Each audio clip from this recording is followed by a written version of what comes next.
Hi, I'm Tim Ellis, Director of Athletics, JPA, and Security for Beverly Hills Unified School District. And I'm here today to talk about the maintenance and operations part of the strategic plan. Hello, I'm Ken Haas. I'm the Executive Director of Construction and Facilities for Beverly Hills Unified School District. And I'm here to collaborate with Tim in discussing our maintenance and operations portion of our strategic plan. Deferred maintenance plan has two purposes.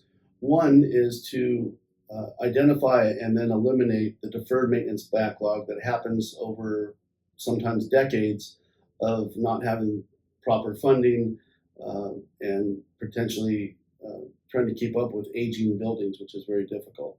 The second part of a deferred maintenance program is to make sure that as we accept our new buildings, that we're identifying things like roofing systems and air conditioning systems that aren't failed yet, but will reach end of useful life within, let's say, 20 to 25 years. So I work closely with business services to establish those budgets and methodologies so that we're able to fund those moving forward in the future, no matter what generation of leadership is in place. So our first task with our deferred maintenance plan we established about 3 years ago was to identify the deferred maintenance backlog, which we're doing a great job of funding and eliminating. We're taking huge bites out of those projects every month, and at the end, we're starting our third year of our deferred maintenance plan, and by the end of the fifth year, our deferred maintenance backlog will be eliminated, and we'll be able to be focused on providing funding for future deferred maintenance projects, such as replacement of air conditionings and flooring 15 to 20 years from now. I worked with Ken. One of the major issues that we redid during the COVID time was to redo our swim gym. Ken and I collaborated together in terms of what needed to be done. We needed a lot of maintenance, a lot of repair, updating of the swim gym to make the functionality of the floor more so that we could operate that floor, opening and closing it on a regular basis to help support the athletic programs at the high school, the programs in the city through the JPA. Most part of the swim gym is probably divided equally between our aquatics program, boys, girls water polo, boys and girls swim, and the city of Beverly Hills. The city of Beverly Hills has an extensive adult swim program. So the building was built in the 30s, and it's a one-off building. So it's a very specialized place to work on in the sense that there's no off-the-shelf or on-the-shelf parts and equipment. So we had to go and evaluate the systems and the functionality of those systems and establish a methodology on how to actually repair and enhance the functionality of the swim gym floor. There were numerous components of the property that needed to be refurbished, such as tile that had aged, the tracks that the floor rides on, the wheel mechanisms that the floor rides on. And so we did a thorough inspection, established what the needs were, and then we engaged the services of specialized contractors to come out and give us and help develop a scope of work for which we would then build our budgets upon. At that point, we worked with various departments such as our business services staff to establish the proper funding sources for the various types of work. And we created a schedule and then began the process of procurement and implementation of those repairs and enhancements. We were able to stay within our budgets that were established and stay within our timelines that we established. Now the operation of the swim gym floor is working amazingly. We have no downtime. And also, I think a byproduct of that is when something does break, the time it takes to repair it is a whole lot quicker. And so we aren't down. City programs aren't down, and so it's just been wonderful in terms. Painting the swim gym was part of our 5-year deferred maintenance plan. I think the fact that now that the building, both inside and out, the way it's been redone, it's a source of pride for the school. The kids are excited about going in there to play. Other schools show up and they go, "Wow, this is amazing." They look around like they're in awe, and I just think the overall aesthetics of the whole building inside and out has been enhanced greatly, and it's just and I think now it's a source of pride for our students and our athletes in terms of being able to play in there and for them to compete there on a regular basis. So as part of our deferred maintenance plan, the swim gym has two standalone areas which are actually connected to the building, which we had an opportunity to enhance. One of those was the weight room, and one of those is the cardio room. In terms of the weight room now, you walk into that weight room and it's a beautiful, beautiful building. Kids now want to be in there. They want to go in there. They want to lift weights. They want to work. They want to get bigger, stronger, and work on that. It also has provided a source for the PE department, and then to be able to incorporate weight training into their routines and into their program, along with the west side of that, where we now have spin bikes, elliptical machines, and treadmills, where now we can work on a cardiovascular system for our situation for our kids, PE wise, and in our athletic department. And so it was a perfect time for us to get it done. It's, at BVMS, they would like to have we're going to put a fitness room into their multi-purpose room. It's a huge space right now that's kind of not used for anything, and we decided that I talked to Ken about it. I worked with Dr. Scahn over there, and we talked about making a fitness room in there that would enhance the overall experience for the middle school kids, enhance the PE department. So when Tim brings maintenance and operations, or specifically me, into the conversation when he wants to enhance a space, one of the things I help him do is determine what the scope of work is. So with regard to the Beverly Vista Middle School MPR, we can speak to the floor and give you a couple of great examples of that. So part of my deferred maintenance plan is to actually redo the flooring this summer throughout the multi-purpose room. But my initial plan was to replace with a similar type of flooring. However, because of the enhancement of the space that Tim wants to do and Dr. Scahn wants to do, we're going to repurpose some of the deferred maintenance budget to procure the type of flooring that's suitable for the environment that they want to create. So instead of putting that hard tile floor in there, we're going to be putting a flexible floor that's going to allow for safety when the kids are using the weight equipment, and also provide space where they can comfortably do things like yoga and other activities. So that's one way we do it, collaborate together, because I will repurpose some of my budgets appropriately to be able to procure items that match what the athletic department is going to do, which enhances the overall student and staff experience. And then with regard to the procurement process, there's different stakeholders involved. So this actually, we could touch on this with Beverly Vista and the swim gym, for example. So if we look at the weight room at the swim gym, we had parts of it that were in our deferred maintenance plan. We had parts of it that were within the bond. We have parts of it where outside stakeholders help fund different things. And we're very careful and meticulous about evaluating the appropriate nature with which we use our various funding sources to make sure that we're compliant with the rules and laws that we have to go by. Ken, as you went through and you put your deferred maintenance plan together, and your prioritizing of your facilities and what you wanted to do this year, outside of athletics, where you and I have worked closely together, what other projects have you taken on this year that'll help the student experience outside of athletics and across the district? There's been so many, Tim, but I'll focus on let's say half a dozen or so that are very important. One of them was trip hazard abatement. So I'll give you an example of a larger trip hazard abatement project that we recently did, which was on the west side of the Beverly Hills High School A building parking structures, both the student and staff parking areas. There were substantial areas of cracked concrete, which had several inch separations and gaps, which creates not only a rough driving experience, but also students and staff use those areas to walk in and out of the parking structures at times. So we were able to remove and replace those driveway aprons, which now creates a smooth walking path and a smooth driving path. We've gotten a lot of emails and verbal comments from people about how much they appreciate the difference that's made for everybody. We also do trip hazard abatement inspections on an annual basis. We have a company that comes in and walks our sites.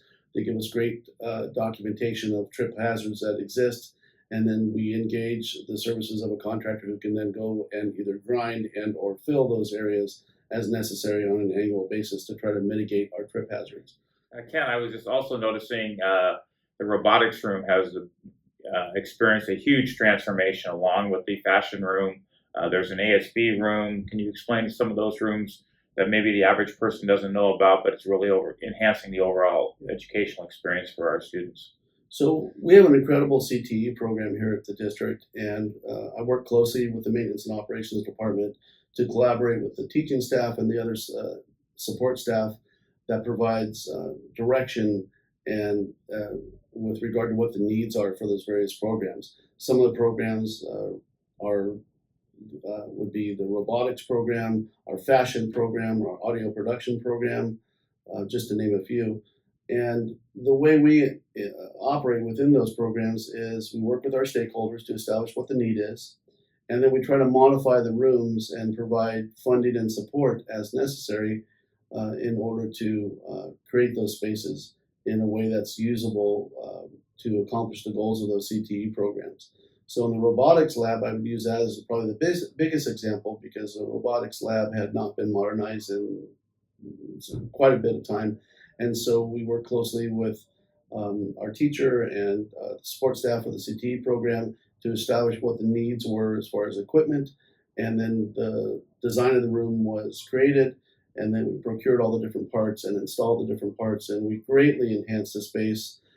For example, we created two sides of the room where now you can work on wood with one side of the room and metal on the other side of the room instead of using the same equipment for both, which enhances safety and mitigates some of the fire hazard that could be involved.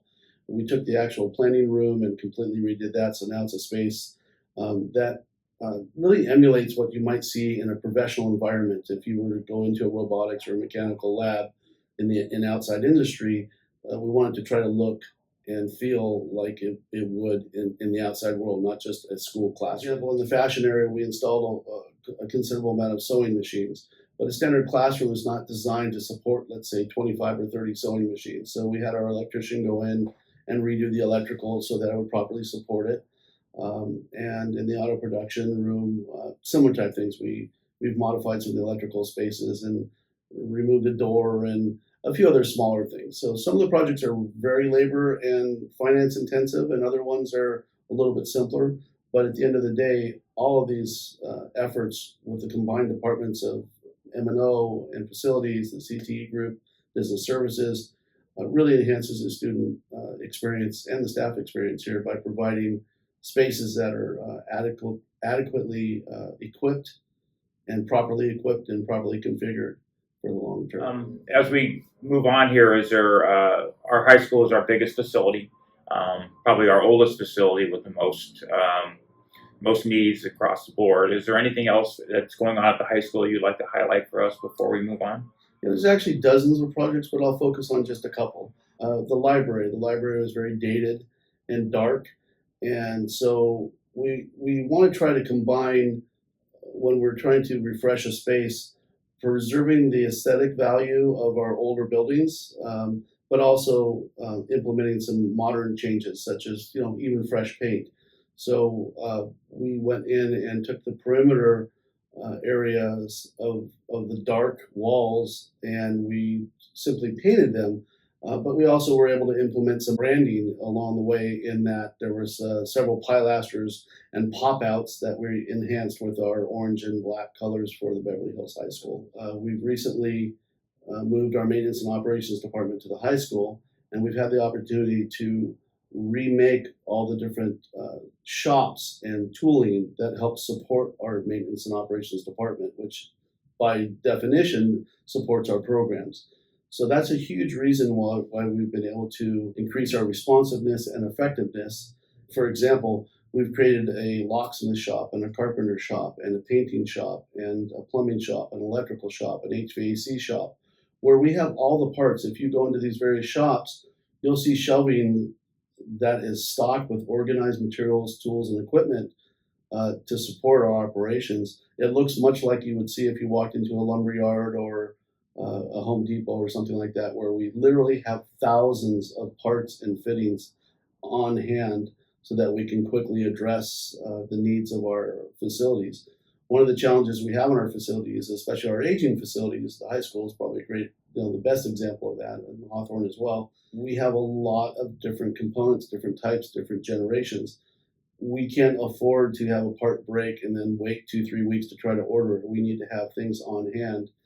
And looking at the deferred maintenance plan and our strategic plan, the atrium at BVMS is on there in terms of the lighting. And walking through there the other day, as I was walking out to the fields, I was looking up at the sky and I was like, wow, how in the heck are you going to get those lights switched out? How are you going to do that? So I'll touch on that from two angles.